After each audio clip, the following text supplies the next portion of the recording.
¿Alguna vez te has preguntado si la realidad que percibimos es auténtica o si vivimos en una ilusión diseñada para mantenernos dormidos? En los primeros siglos del cristianismo, algunos grupos afirmaban poseer un conocimiento secreto reservado a los iniciados que revelaba la verdadera naturaleza de Dios, del alma y del universo. Ese conocimiento se llamaba gnosis y se decía que no podía enseñarse en templos ni transmitirse con palabras simples, sino experimentarse en lo más profundo del ser. Era un misterio que transformaba, que despertaba a quien se atrevía a buscarlo. La llamada gnosis cristiana desafió a la ortodoxia en su raíz. No se trataba de obedecer dogmas, ni de aceptar la fe como un salto ciego, sino de acceder a un despertar espiritual oculto. Según sus seguidores, Jesús no vino únicamente a morir por los pecados de la humanidad, sino a enseñar una sabiduría secreta a los más preparados para comprenderla. Una enseñanza que liberaba al alma de la prisión material y la conectaba con su verdadero origen divino. Hoy exploraremos ese enigma, viajando a un cristianismo prohibido, lleno de símbolos, mitos y verdades veladas. El origen del gnosticismo cristiano se hunde en un contexto convulso. Durante los primeros siglos tras la muerte de Jesús, existían múltiples interpretaciones de su mensaje. No había una sola iglesia dominante, sino comunidades diversas, cada una con su visión particular. En medio de ese mosaico, los gnósticos ofrecieron una lectura radical. El mundo material no era obra del Dios Supremo, sino de un ser inferior llamado Demiurgo. Este Demiurgo había creado un universo defectuoso, lleno de sufrimiento y limitaciones, para atrapar las chispas divinas escondidas en los seres humanos. Esta idea era revolucionaria. Mientras la Iglesia ortodoxa predicaba que el mundo era bueno porque había sido creado por Dios, los gnósticos lo consideraban una trampa. Para ellos, el verdadero Dios no tenía nada que ver con este universo material. Estaba más allá de todo lo visible, en una plenitud espiritual llamada pleroma.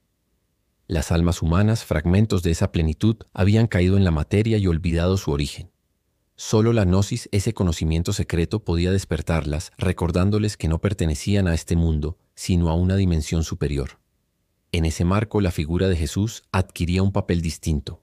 No era principalmente el Redentor que derramaba su sangre para borrar culpas, sino un maestro oculto que traía la gnosis desde el pleroma. Sus parábolas, según los gnósticos, no eran simples historias morales, sino claves encriptadas que escondían significados más profundos.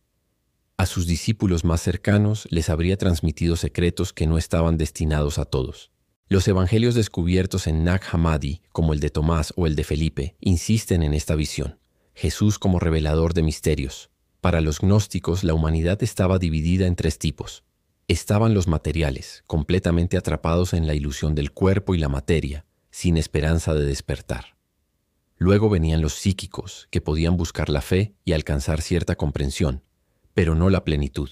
Y finalmente los espirituales, aquellos con la chispa divina más fuerte, capaces de recibir y asimilar la gnosis. Era una visión profundamente elitista, y esa fue una de las razones por las que las autoridades cristianas la consideraron peligrosa. La salvación no pasaba por la iglesia ni por los sacramentos, sino por un despertar individual. El contraste con la ortodoxia fue absoluto. Mientras la iglesia se organizaba en jerarquías, rituales y dogmas, los gnósticos hablaban de un conocimiento interno, imposible de controlar por instituciones. Para ellos, el bautismo, la misa o la obediencia no garantizaban nada. Lo importante era recordar el origen divino y escapar de la ilusión del demiurgo. Esta oposición frontal explica por qué, con el tiempo, los gnósticos fueron perseguidos, sus libros quemados, sus comunidades disueltas. Pero como veremos, sus ideas no desaparecieron. Quedaron ocultas esperando ser redescubiertas. En 1945, un hallazgo inesperado en el desierto egipcio cambió nuestra comprensión de estas corrientes. En Nag Hammadi se encontraron códices enterrados, ocultos durante siglos, que contenían evangelios y tratados gnósticos. Textos como el Evangelio de Tomás mostraban a un Jesús enigmático, casi filosófico, que hablaba de un reino ya presente dentro de cada persona. Estos escritos confirmaban lo que los padres de la Iglesia habían mencionado como herejía, pero con un detalle fascinante. El gnosticismo no era marginal, sino una corriente vibrante y extendida en los primeros siglos. El mensaje gnóstico tenía tintes profundamente místicos. Enseñaba que el alma debía emprender un viaje de regreso al pleroma, atravesando las esferas dominadas por arcontes, entidades que servían al demiurgo. Para vencerlos, el iniciado debía poseer claves secretas, símbolos y contraseñas espirituales reveladas por la gnosis. No era solo fe, Era un camino esotérico que transformaba la percepción de la realidad. Quien alcanzaba este conocimiento dejaba de temer a la muerte, porque comprendía que su esencia nunca había pertenecido al mundo corruptible.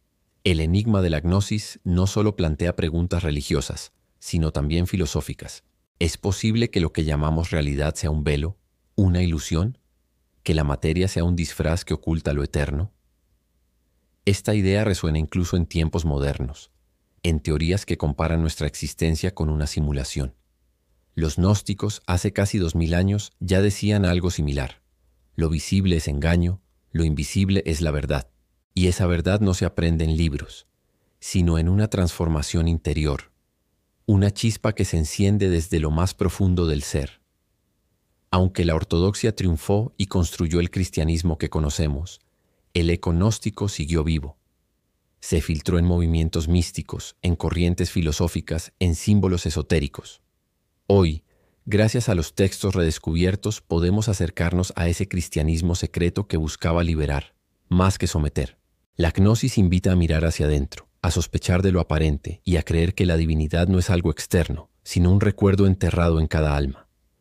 Un recuerdo que susurra: el mundo no es tu hogar, tú perteneces a otra luz. Así, el enigma de la gnosis cristiana se mantiene intacto, como un misterio que desafía a las certezas oficiales. Es una llamada a despertar, a cuestionar y a buscar más allá de lo evidente. Tal vez, como pensaban los antiguos gnósticos, la salvación no se halla en templos de piedra ni en dogmas escritos, sino en un secreto escondido en lo más profundo de nuestra conciencia. Un secreto que espera, paciente, a ser descubierto por quien tenga la valentía de abrir los ojos y recordar de dónde vino realmente.